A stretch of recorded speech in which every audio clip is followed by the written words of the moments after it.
Dracula didn't invent the vampire. Long before Bram Stoker, people were already telling stories about night visitors that fed on the living, sometimes on blood, sometimes on breath, sometimes on whatever a culture thought made a person alive.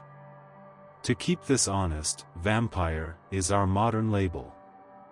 Older sources usually talk about spirits, demons, or dangerous dead. But we can still follow the trail of the idea, a being that comes at night, drains you, and leaves you weaker by morning.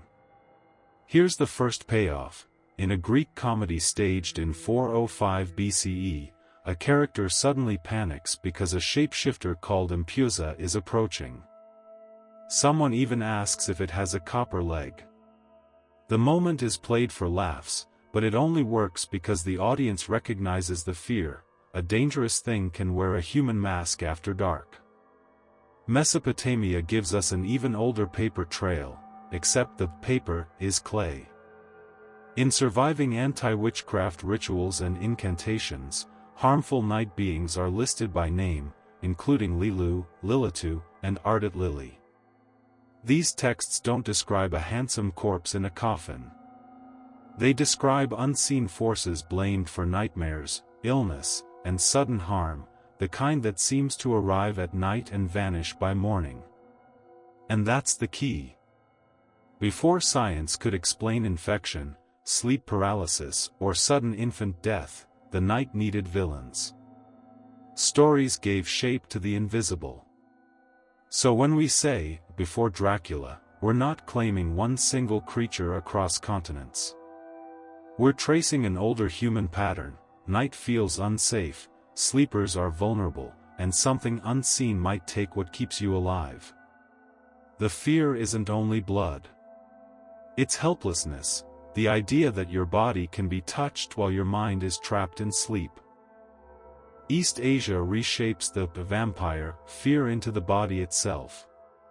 In China, the jiangshi is often described as a stiff corpse, an unquiet dead body that threatens the living. In modern pop culture it's famous for hopping, arms out, dressed in Qing-era clothing, but writers on Chinese horror point out that film helped standardize that look. The older idea underneath is simpler and older, something about death went wrong, and the body isn't behaving the way it should. Notice what the jiangshi takes. In many tellings it doesn't seduce and it doesn't whisper. It drains vitality, sometimes framed as life energy, sometimes as breath, sometimes as a general wasting that leaves the victim weak. The details change by region and by era, but the feeling is consistent. The living becomes smaller when the thing comes near. Now move to the Philippines, where the word aswang can function like a category label. Different communities describe different kinds, some more like witches, some more like ghouls, some more like viscera suckers. One of the most famous is the manananggal, a night hunter said to separate from its lower body and fly. The story often focuses on pregnant women, newborns, and quiet houses after midnight, places where normal help can't arrive in time.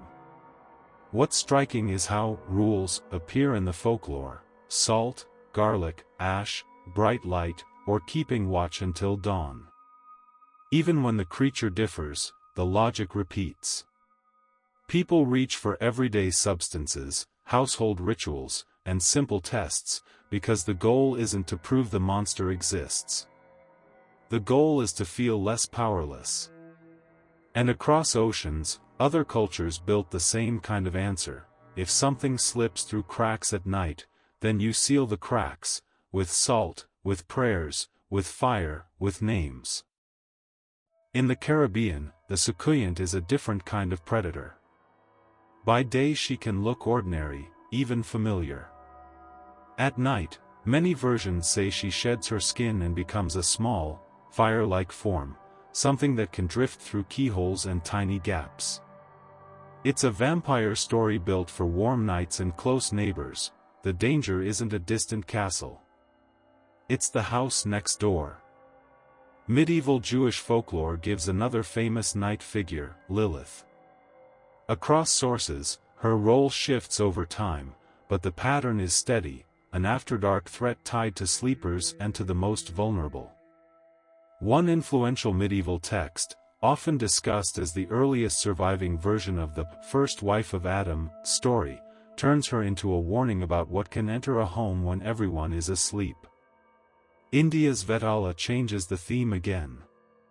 It's less a blood drinker than a corpse rider, a spirit that inhabits a body and speaks, famous from the Vikram and Vetala story cycle.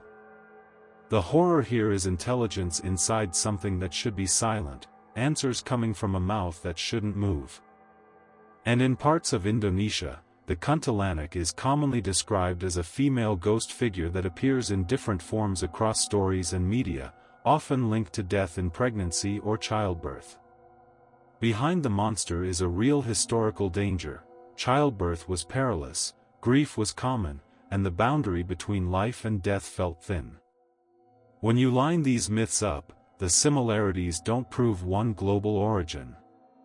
They prove that human anxieties repeat: night, illness, vulnerable bodies, and the fear that something can drain you without leaving a mark. Dracula didn't start the nightmare. He inherited it, and gave it a suit. Different cultures chose different fuels: blood, breath, vitality, luck, but the story engine is the same: the living can be emptied.